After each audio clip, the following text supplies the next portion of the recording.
Hello friends, मैं Vishal Singh BCom e learning में आपका स्वागत है। आज आपका चैप्टर ऑडिट के अंतर्गत verification assets and liabilities part first, verification of the assets.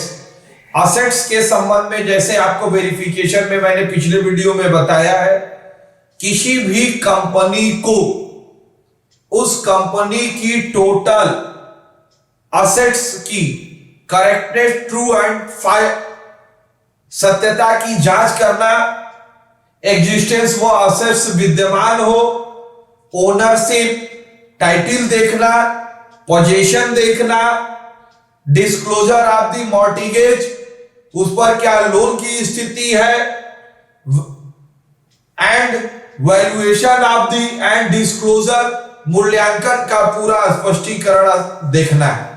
आज हम आपको next verification of the assets in auditor को किसी भी असेट्स की जांच करते समय उसकी किन किन चीजों को शो करनी है, उन चीजों को यहां आपको बताई जाएगी। फर्स्ट आप देखेंगे आपके बिजनेस के असेट्स एंड लायबिलिटीज दोनों पार्ट आपको हम बताएंगे। आपसे एक अनुरोध है, इस वीडियो को दो पार्ट में हमने बनाया है। पार्ट फर्स्ट में असेट्स का वेरिफिकेशन ऑडिटर करता है, पार्ट टू में लायबिलिटी। आपके बिजनेस की असेट्स की टोटल कंडीशन यहां पर शो की जाएगी। किन किन चीजों को असेट्स देखता है? Goodwill, land, building, free hold assets, copyright, patent, trademark, motor vehicles, furniture and fixture, cash in hand, cash at bank, इन डेटर, इन सारे कंडीशन को फर्स्ट पार्ट में हम असेट्स के अंतर्गत बताएंगे। सेकेंड पार्ट में creditor, bills payable, bank OD, bank loan, इन सब स्थितियों के विषय में हम आपको पार्ट टू के अंतर्गत बताई जाएगी। पार्ट फर्स्ट आपका स्टार्ट होते समय सबसे फर्स्ट आपकी बिजनेस के लिए आती है गुडविल। आप जानते ही हैं किसी भी बिजनेस की गुडविल, जब किसी भी बिजनेस की कास्ट वैल्यू, अगर कंपनी की कास्ट वैल्यू 10 लाख रुपीज है, अब मार्केट प्राइस यदि उसकी 15 लाख रुपीज है तो 5 लाख रुपीज 5 लाख उस कंपनी की क्या होगी? एक्सेस गुडविल होगी, वह गुडविल प्राइस मानी जाती है। Value is long in the attached the business, depend capacity of the business, increase of the profit. अगर कोई बिजनेस मैक्सिमम टाइम पर प्रॉफिट पड़ता है, कस्टमर में उसकी गुडविल रहती है। तो जैसे टाटा स्टील, टाटा एक ब्रांड है, वह टाटा स्टील की ही गुडविल नहीं है। टाटा के नाम से कोई भी प्रोडक्ट अगर मार्केट में आती है तो लोगों पर उस पर विश्वास, जैसे रिलायंस पेट्रोलियम की सबसे बड़ी कंपनी है, आज जियो के रूप में है। रिलायंस का आपके बिजनेस में ट्रेंड्स के रूप में आई है, शॉपिंग मॉल्स वगैरह। तो रिलायंस शब्द ही अपने आप में क्या है? गुडविल है। आप देख सकते हैं जैसे सॉफ्टवेयर में, अकाउंटिंग सॉफ्टवेयर में टैली शब्द ही उसकी क्या है? एक गुडविल है कि वह पूरे बिजनेस को उस पर कवर करती है। गुडविल के संबंध में अमलगेमेशन अकाउंटिंग स्टैंडर्ड 5 ईयर तक वैल्यूएशन करता है और AS26 आपको बताती है विदाउट का प्रतिफल कंसिडरेशन, ये चीजें आपके लिए शो होंगी। नेक्स्ट हो आपको आता है free hold the land.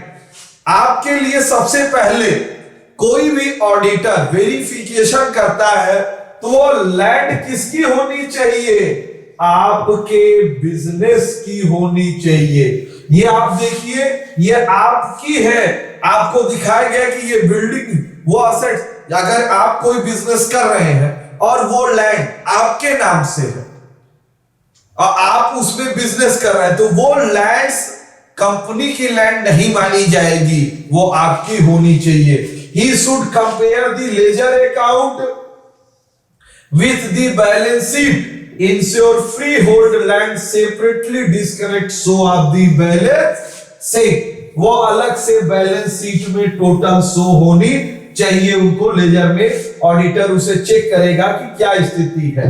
Next आपको आती है free hold of the building, value of the ledger in the balance sheet. अगर आप लैंड एंड बिल्डिंग है तो उस बिल्डिंग पर बैलेंस शीट बनाते समय उस पर डिप्रिसिएशन चार्ज किया गया है कि नहीं, उस डिप्रिसिएशन चार्ज को लेस करके ही बैलेंस शीट में वैल्यू शो की जाती है। लेकिन लैंड पर डिप्रिसिएशन लागू नहीं होता है। अब आप देखिएंगे नेक्स्ट आती है plant and the machinery, plant and the machinery of the your in business. आप देखिए प्लांट के सामान जो फैक्ट्री में सामान यूज होती है उनके संबंध में आपको बताती है, कहा जाता है कि अब आप देखिएगा usually money separate spend acquisition of the plant and machinery so of the account check of the balance sheet provision depreciation examine. जो भी प्लांट एंड मशीनरी है मैंने कहा उस पर क्या एडजस्ट होना चाहिए, डिप्रिसिएशन आपका टोटल एडजस्टमेंट होनी चाहिए। नेक्स्ट आपको बताती है ऑडिटर वेरीफाई करेगा इन वैल्यू, इनकी डिप्रिसिएशन चार्ज करने के लिए प्रोविजन कंपनी की मैनेजमेंट मीटिंग में डिप्रिसिएशन की वैल्यू को वो चार्ज करेगा, वह चार्ज देखा जाएगा कि आपने लागू किया है या नहीं। नेक्स्ट आपको बताता है furniture and fixture in your business, आपके प्लांट में यूज होने वाले सभी furniture in the machinery record laser of the balance sheet in the depreciation, उनकी वैल्यू लेजर में होनी चाहिए और डिप्रिसिएशन उनसे एडजस्ट किया गया है कि नहीं, इनकी सत्यता की जांच ऑडिटर के द्वारा की जाएगी। नेक्स्ट आपके आता है पेटेंट, आप पेटेंट जानते भी हैं, पुनः आपको बता दें किसी भी सामान को कोई कंपनियां आविष्कार करती है, खोजती है या फर्स्ट टाइम बिजनेस में लॉन्च करती है तो उन्हें उस बिजनेस में बने रहने के लिए उसको पेटेंट का रजिस्ट्रेशन कराती है, जिससे अदर कोई व्यक्ति अदर कोई फर्म उस संबंध में बिजनेस करेगा तो उसकी एक निश्चित राशि उस कंपनी को प्राप्त होगी। तो आप पेटेंट की एक मोहर लगती है, अब उसकी एक निश्चित राशि उस बिजनेस में उसे प्राप्त होगी। अब आप आइएगा the case if it under the patent have right have been granted, this should be clearly stated balance sheet under the separate accounts। next patent को हम दो भागों में कर सकते हैं, एक बाई परचेज हमने खरीदा है, दूसरा आपके लिए development of the research. By purchase condition आपको बताती है, देखिएगा such right to be treated capital expenditure and such debit and patent account renewal fees। अगर आपने खरीदा है तो पर ईयर आपको रिन्यूअल फीस चार्ज होगा, जो डेबिट होगा उस डेबिट चार्ज को आपको बैलेंस शीट में शो करनी पड़ेगी। नेक्स्ट आपको बताता है development research is should be said that the money spent, अगर आपको उसको खोजने में खर्च किया है and spent of the research of the capital nature business बढ़ाने के लिए है should be debit patent account, उसे डेबिट के पेटेंट अकाउंट में हम शो करेंगे जिसकी उस पर की गई खर्च के एग्जामिन ऑडिटर के द्वारा की जाएगी। नेक्स्ट आप देखिएगा कॉपीराइट। आप जानते हैं एक कोई लेखक किसी किताब को लिखता है, ताउम्र उसकी चली जाती है तो उसे क्या प्रॉफिट मिला, फिर दूसरा है उसे प्रिंट कर दे, नहीं, जिसने लिखा है उसे कॉपीराइट पब्लिशर्स कंपनी कॉपीराइट अधिकार प्राप्त होगा और जितनी प्रतियां सेट उसकी मार्केट में बनेगी उसकी एक निश्चित धनराशि उस राइटर को प्राप्त होगी। कॉपीराइट का उसे कोर्ट के द्वारा टोटल अधिकार प्राप्त है। कॉपीराइट रजिस्ट्रेशन एक्ट के अंतर्गत वह निश्चित धनराशि प्राप्त करेगा। इस संबंध में ऑडिटर कोई भी सामान यदि यूज करता है आपके बिजनेस में तो आप देख सकते हैं the verify copyright agreement between the auditor and publisher is of himself value should examine by auditor. इसकी एग्जामिन कौन करेगा? Auditor. Client verify from the schedules. Next आप देख सकते हैं ट्रेडमार्क। ट्रेडमार्क कंपनियों के नाम बड़े हैं लेकिन उनके छोटे से फोटो टाइप के फिगर हम ये देख लेके आप जान जाते हैं कि ये किस कंपनी के। इसमें कंपनी एक्ट में कहा गया है कि सेम कंपनी के फिगर्स अगर कोई करता है, दूसरा अगर उसके नाम का उपयोग करता है या उसके ट्रेडमार्क का यूज करता है तो उसके ऊपर कंटेम्प्ट एक्ट लागू हो। अब जैसे YouTube का ही देखिए, ये क्या है? एक ट्रेडमार्क है। गूगल का अपना ट्रेडमार्क है, निकॉन का अपना है, Amazon का अपना है। ये देखिए हिंदुस्तान लीवर लिमिटेड है। यहां पर देखिए सैमसंग, ये देखिए एप्पल आपको मोबाइल देती है। Trademark Coca Cola Yahoo. अब आपको इससे बढ़िया ट्रेडमार्क का कोई एग्जांपल नहीं हो सकता जिनको साइड में कंपनियां ऐसा करती हैं कि कंपनी ना भी रहे तो उस फिगर को आप देख के ये समझ जाइए किस कंपनी के प्रोडक्ट यहां पर होते हैं। The patent also registered in the name company act 1956 goodwill patent in the balance sheet outside of the date company. अब इन ट्रेडमार्क्स का आप उपयोग कर सकते हैं। नेक्स्ट आपको आता है मोटर व्हीकल्स। अब आप ध्यान दीजिएगा, motor vehicle, motor vehicles use in the company, total motor vehicles use of the company transport of the services. माल आज हमने ले जाने के लिए जो भी सामान है ट्रांसपोर्ट सर्विसेज में आपको मोटर व्हीकल्स चाहिए। अब वो वैन भी हो सकती है, बसेस भी हो सकते हैं, रेलवे के वैगन से भी आप मैक्सिमम माल पहुंचाने का कार्य करते हैं। इस ट्रांसपोर्ट सर्विस के लिए आप देखिए वैन है, टैक्सी है, बसेस है, बोट शिप के द्वारा भी आप माल पहुंचा सकते हैं। आपको यहां क्रेन रखी गई है, ठीक, ये आपको माल लेने के लिए। नेक्स्ट आपको ये सब ट्रक्स वगैरह भी यूज करते हैं जिनके द्वारा आपको माल लाने और ले जाने के लिए यूज हो। जब ऑडिटर इसकी वेरीफाई करेगा तो आप देख सकते हैं motor vehicles account is to separately maintain. Auditor should be compare the balance sheet. ये ध्यान रखिएगा, किससे कंपेयर करेगा? Balance sheet which it should be clear stated अंदर सेपरेटली है। मोटर व्हीकल्स की वैल्यू में हमेशा डिप्रिसिएशन को शो किया गया है नहीं, और वो बैलेंस शीट में माइनस करके शो की जाएगी।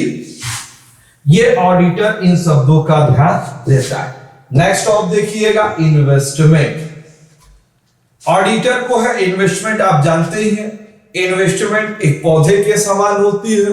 आप धीरे धीरे करिए, वो छोटे छोटे अमाउंट बड़े होके एक बिजनेस को बहुत अच्छा सपोर्ट करते हैं। जो हमें इन्वेस्टमेंट का एक फिगर के रूप में हमने लगाई है, देखिए दिन पर दिन यहाँ पर डेवलप होते जा रहे हैं। ये एक तरह से आपको लॉन्ग टर्म बेनिफिट देंगे। Investment government security, share, debenture and government bonds वगैरह भी आप खरीदते हैं। In very large auditor should be upon asking the should investment help the client। जो खरीदी गई है, जो भी इन्वेस्टमेंट आप खरीदेंगे उन इन्वेस्टमेंट को खरीदते समय ऑडिटर वेरीफाई, उसकी सत्यता की जांच करते समय नेम ऑफ द सिक्योरिटी, कौन सा बॉन्ड आपने खरीदा, NHE खरीदे, नेशनल हाईवे का बॉन्ड खरीदा है, या गवर्नमेंट में LIC के संबंध में कोई छूट कर देने का बॉन्ड खरीदा है, शेयर खरीदा है, डिवेंचर खरीदा है, क्या खरीदा है ये आपको बताना पड़ेगा। FD है, RD है। डेट ऑफ द परचेज, किस डेट को खरीदा है, उसकी वैल्यू क्या है, कास्ट प्राइस और मार्केट प्राइस क्या है। ये सारी चीजें जो हमने परचेज की है वो बैलेंस शीट में दिखाई गए है कि नहीं, ये स्पष्ट होनी चाहिए। Examine reference relevant the accounts. Next आप देख सकते हैं, आपके लिए आता है debtor, credit sale of the party, जिनको आप उधार माल भेजते हैं वो डेटर पार्टी है। डेटर पार्टी का बैलेंस हमेशा बिजनेस के लिए असेट्स के रूप में यूज होता है। According to the compare act book debts company should show the voucher debtor consideration good in respect fully secured. ये फुल्ली सिक्योर्ड है कि आपको पैसा प्राप्त होगा कि नहीं। नेक्स्ट आप जाए, debtor consideration company hold no security other than debtor personal, hold नहीं होती है, अदर के लिए कोई लायबिलिटीज नहीं बनता।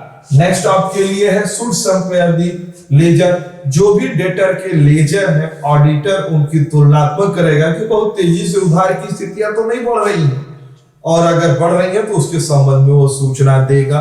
उनकी बैड डेट्स की स्थिति देखा कि हम उन व्यक्तियों को तो ज्यादा नहीं बेच रहे जिनको हम माल बेचते हैं, फिर वो मेरे पैसे का भुगतान नहीं करते हैं। नेक्स्ट है bill receivable, bill receive to verify bill receivable given the balance sheet auditor should call the certified bill in hand total schedule should be checked reference account in the general ledger।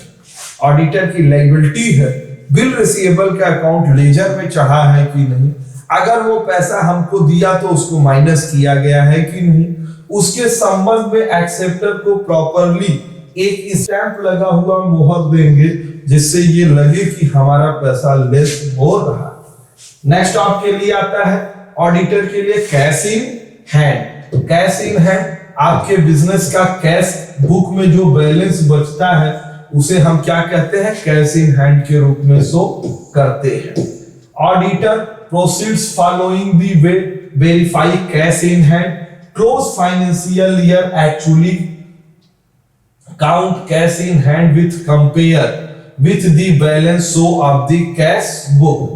Cash book से show करेगा कि उसमें कितना cash in hand use किया है। Cheque received and payment between date of balance sheet day of the visit, auditor should be asked he client deposit the whole cash in hand closing of the bank. Next आप देख सकते हैं cash at bank, आपका ही पैसा कहां पे है, bank में है, तो आप बैंक में जमा किए हैं तो ऑडिटर उन पैसों की भी जांच करेगा। नेक्स्ट आप देख सकते हैं auditor should compare the balance so in the passbook, आपने जो पैसा जमा किया है उनको पासबुक से मिलाएगा कि बैलेंस कैश का और जो आपने जमा किया वो बैंक में गया कि नहीं, तो बैंक में जमा करने के लिए वो क्या मिलाएगा, पासबुक मिलाएगा।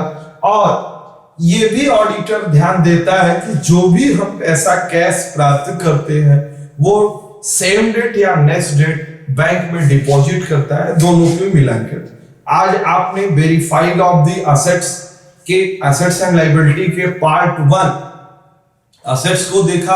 आपने अपने इस वीडियो को स्टार्टिंग टू एंड देखने के लिए मैं आपको धन्यवाद कहता हूं।